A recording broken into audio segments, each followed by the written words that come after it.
So हामी finally अब चाहिँ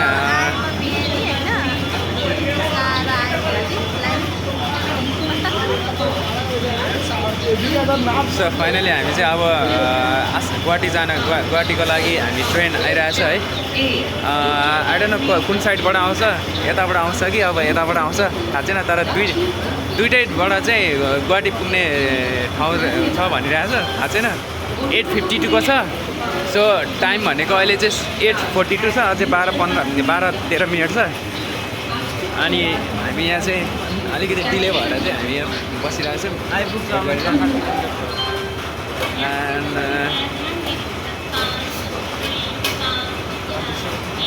रातभरि सुतेको छैन, एकदम गाह्रो भइरहेछ, आँखा पोलिरहेछ सबैको है, एकदम गाह्रो रहेछ। फ्यामिलीसँग आउनु चाहिँ लास्टै गाह्रो हुँदो रहेछ, तर मजा पनि मजा आउँदो रहेछ एकदम। सो सियो सुन, फेरि पनि अहिले ट्रेनमा चढेर फेरि पनि कुरा गर्छु है।